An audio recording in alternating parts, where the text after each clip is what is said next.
Կեղծ փաստաթուղթներ, որով հերթական անգամ խաբեցին եւ հերթական անգամ պարտության եւ անպատվության առաջ կանգնեցրեցին հայ ժողովրդին։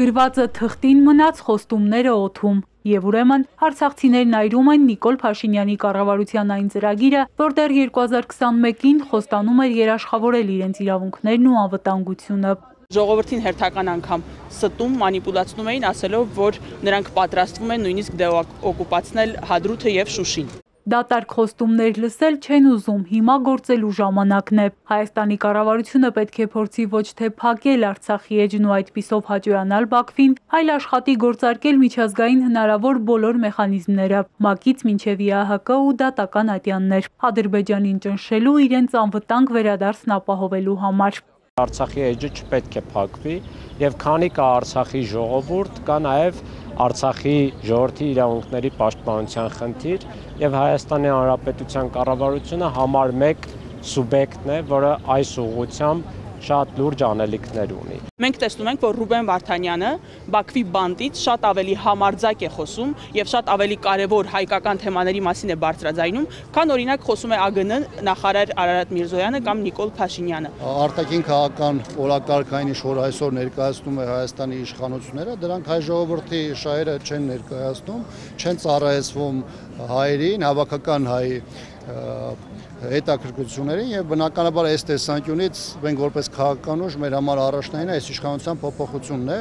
Հայաստանը նպաստելու է ԵԱՀԿ Մինսկի խմբի արդյունավետ գործունեությանը։ Այս ձևաչափով խաղաղ բանակցային գործընթացի լիարժեք վերականգնումն էական գործոն է տարածաշրջանում կայունությունն ու անվտանգությունը ապահովելու համար։ Կառավարությունն այսպես էր գրել հնգամյա ծրագրում 2021-ին արտահերթի գնալուց առաջ։ Հիմա ասում են ճիշտ հակառակը, պատրաստ են Ադրբեջանի հետ ձեռք-ձեռքի տալ ու լուծարել համանախագահության ֆորմատը, միայն թե ստորագրվի հայ-ադրբեջանական համաձայնագիրը։ Դադարեցրեք Մինսկի խմբի համանախագահության ցրելու մասին ձեր անօգնական, ձեր անգործունակության մասին խոսող հայտարարությունները։ Հայաստանը երբեք չի եղել այդ հակամարտության կողմ։ Հայաստանը եղել է ընդամենը բանակցությունների կողմ։ Հաջորդ հասցեն գլխավոր դատախազությունն է։ Այստեղ էլ ակցիայի մասնակիցները պահանջում են խուլ ու համր չձևանալ ու ի վերջո լրացնել արցախցիներին ուղված ատելության խոսքը։ Նաև բացահայտել այն այսպես կոչված թալանչիներին, որոնց հղում է արվում պարբերաբար, այդպիսով ավելի խորացնելով հասարակության պառակտումը։ Թալանել եք իմ երկիրս, ծախել եք իմ երկիրս, Արցախը ծախել եք։ Այդ թալանչի այդ դրա պատասխանը տվեք։ Հիմնավորած ձեռակերպով տվեք։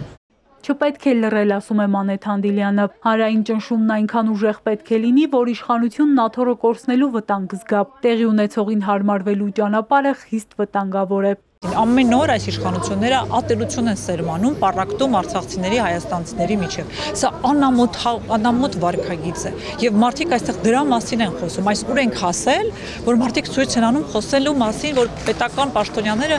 մեր միջև պառակտում են մտցնում։ Սա ամոթ է, փոխարենը նրանք պիտի դա կանխեն, նրանք դա սպասարկում են։ Ինչու, որովհետև ուզում են, որ մարդիկ զբաղված լինեն ահա այսպիսի հարցերով, իսկ իրենք կարողանան իրենց անգործությունը կոծկել եւ հաջորդ իշխանության դառնալ։ Եվ ինչու եմ այդպես ասում, որովհետև ես կարծում եմ, որ այս վարքագիծը հայ ժողովուրդը չպիտի ների, այս իշխանություններն այլևս որևէ քվե չպիտի տա, որովհետև նույնիսկ այն օրակարգը, որի համար պաղատում են Ալիևին, այլևս չի գործում։ Ցույցն ավարտվեց խորհրդանշական ակցիայով։ Օդ բաց թողնվեցին փուչիկներ ու թղթեր, որոնց վրա գրված էին պետական պաշտոնյաների ատելության խոսքի ակնհայտ օրինակները։ Վերև ենք բարձրացնում եւ ասում, որ սա մեզ համար ոչ մի բան չի նշանակում։ Էրմինե Ղարիբյան, Սինիկ Մայելյան, Էպիկենտրոն։